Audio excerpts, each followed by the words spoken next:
राम मंदिर आंदोलन के अग्रणी और भारत के पूर्व डिप्टी प्राइम मिनिस्टर रहे लाल कृष्ण आडवाणी को केंद्र सरकार ने भारत रत्न पुरस्कार देने का ऐलान किया है। इसकी जानकारी खुद प्रधानमंत्री नरेंद्र मोदी ने सोशल मीडिया प्लेटफॉर्म एक्स पर दी। लाल कृष्ण आडवाणी भारत रत्न पाने वाले इस साल की दूसरी शख्सियत हैं जिन्हें इस सम्मान से सम्मानित किया गया है, क्योंकि केंद्र सरकार किसी भी एक साल में अधिकतम 3 लोगों को ही भारत रत्न से सम्मानित कर सकती है। अभी करीब 10 दिन पहले ही 23 जनवरी को भारत सरकार ने बिहार के पूर्व मुख्यमंत्री कर्पूरी ठाकुर को मरणोपरांत इस सम्मान से नवाजा था। आडवाणी को मिले इस सम्मान से जहां एक तरफ बधाइयां दी जा रही हैं, तो दूसरी तरफ इसके राजनीतिक निहितार्थ भी निकाले जा रहे हैं, क्योंकि लाल कृष्ण आडवाणी को ये सम्मान देने का ऐलान 22 जनवरी को अयोध्या में राम मंदिर की प्राण प्रतिष्ठा के ठीक 12 दिन बाद किया गया है। इसके बाद इस पुरस्कार को राम मंदिर प्राण प्रतिष्ठा में शामिल नहीं हुए आडवाणी और उनके नाराज समर्थकों से जोड़कर देखा जा रहा है।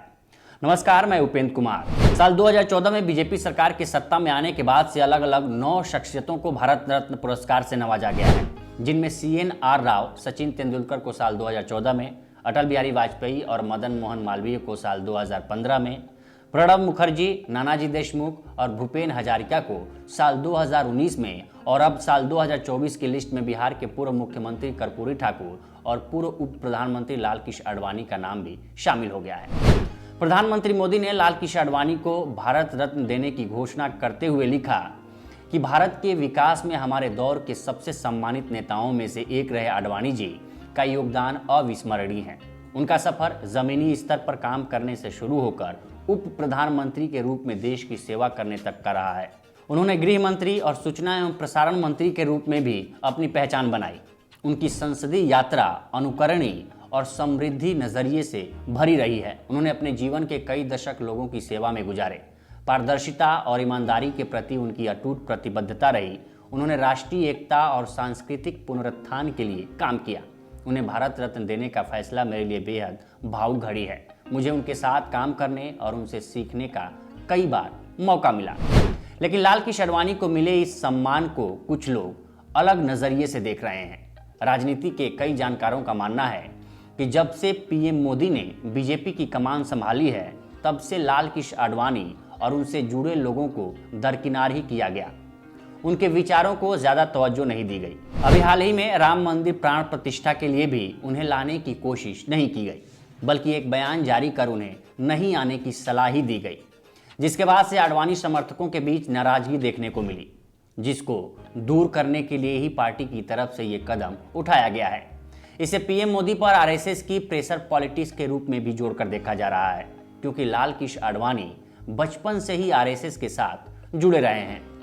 RSS से उनके संबंधों को इस बात से भी तौला जा सकता है कि जब उन्होंने एक बार कहा था कि मैं बचपन से जिस संगठन के साथ जुड़ा हूं उसका सम्मान करता हूं और मुझे उस पर गर्व है, और ये संगठन RSS है। मैंने RSS से ही सीखा है कि हमें कभी भी गलत कामों को बढ़ावा नहीं देना चाहिए। देश प्रेम और राष्ट्र के प्रति निष्ठा की सीख भी मुझे RSS से ही मिली है।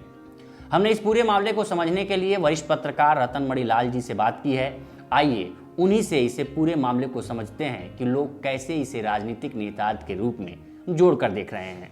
आडवाणी जी को इस तरह से ऑनर करने का कोई बहुत ज्यादा सियासी फायदा तो नहीं होगा, ना ही मुझे लगता है कि उस तरह के फायदे की कोई उम्मीद भी नहीं होगी।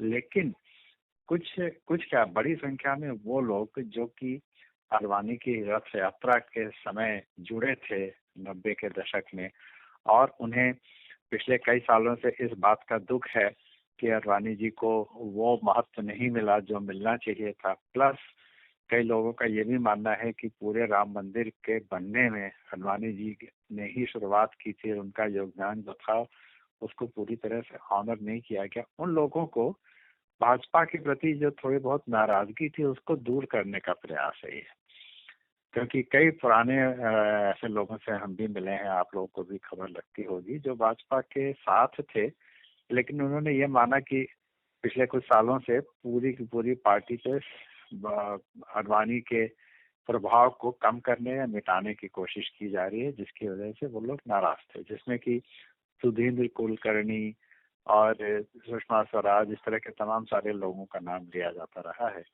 तो मुझे लगता है उन लोगों को एक संदेश देने की कोशिश है कि वर्तमान सरकार ने और भाजपा ने अडवाणी जी के योगदान को भुलाया नहीं। और इससे कल के दिन वो जो क्रिटिक्स हैं, वो जो आलोचक हैं मोदी के, जो ये कहते हैं कि ये खुद तो सब कुछ बन गए और अडवाणी जी को भुला दिया, उसको, उस संशय को, उस भावना को दूर करने की एक कोशिश है। अडवाणी को मिले भारत रत्न को लोग भले ही राजनीतिक निहितार्थ के रूप में जोड़कर देख रहे हों, लेकिन केंद्र की सत्ता पर काबिज बीजेपी इसे देश की सेवा में उनके दिए गए योगदान के रूप में देख रही है। ये जानकारी आपको कैसी लगी हमें कमेंट सेक्शन में ज़रूर बताएं और देश दुनिया की तमाम खबरों के लिए बने रहिए लोकमत हिंदी के साथ। नमस्कार।